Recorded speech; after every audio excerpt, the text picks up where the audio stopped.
Episode 7.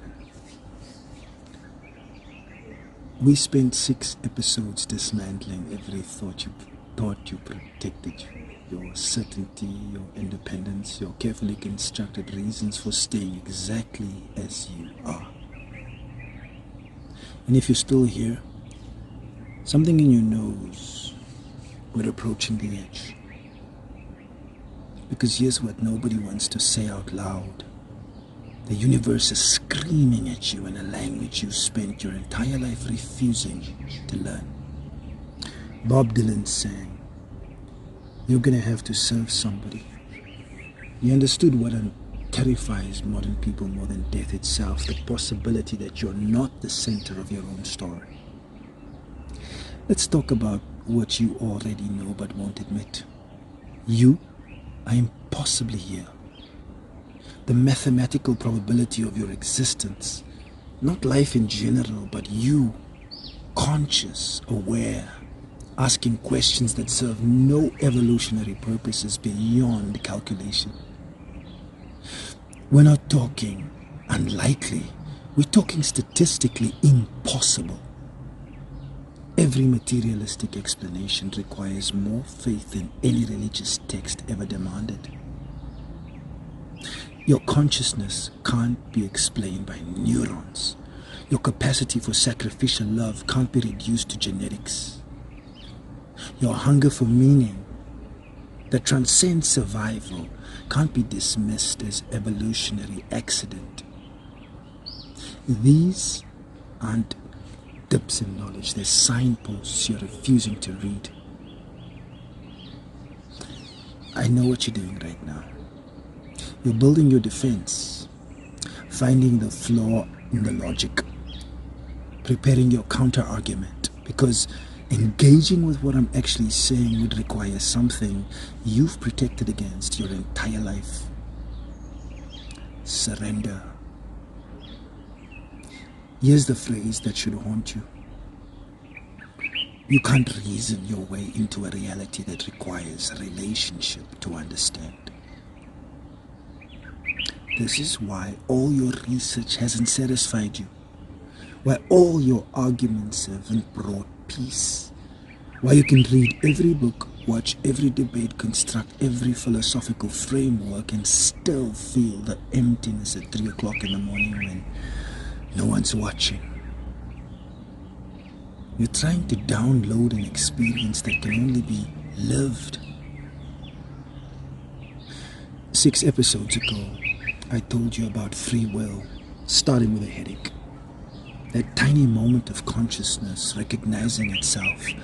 Now I'm telling you, something that will either change everything or send you running. That moment of recognition, that wasn't random firing of neurons. That was something recognizing you first. The love that costs everything, we discussed in episode 3. The grace that broke through my guilt over Cindy. The truth that terrifies you more than non-existence, it has a source. And that source has been pursuing you from every philosophical questions you've ever asked, every moment that made you weep for reasons you couldn't explain, every act of sacrificial love that defied your materialist explanation. The evidence isn't insufficient. Your willingness to see it is. I can show you the mathematics. I can walk you through the philosophy. I can demonstrate how consciousness can come through unconscious matter. It requires more miracles than any resurrection story, but I can't make you open your eyes. Because here's what I've discovered, and what every honest seeker through history has discovered. The question changes when you realize you're not the one asking it. You think you're searching for truth. What if truth has been searching for you? What if every existential question you've ever asked was actually a response to something calling your name?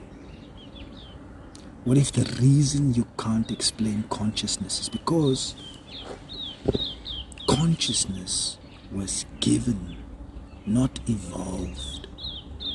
What if the reason love transcends biology is because love is the fundamental fabric of reality, not a survival mechanism? What if you're not a cosmic accident, but a deliberate creation by something that embedded its own signature so deep in your DNA that you actually can't escape the longing? You're not lost. You're hiding. The atheist says there's no evidence. The agnostic says there's not enough certainty. The intellectual says it's not rational. But here's the phrase that should shatter every defense. The absence of proof becomes the proof when you are determined not to see. So here's your choice. And it's the only choice that's ever mattered. You can keep demanding that truth meet you on your terms, in your time frame, with your preferred evidence. You can keep protecting your intellectual sovereignty whilst the universe burns and children die, you stay safely analyzed. Or you can do what every transformed life has done. Stop demanding answers and start risking encounter. Because the answer you're not ready for isn't information. It's invitation. And what happens when you accept that invitation? That's what we'll discover next week. If you dare.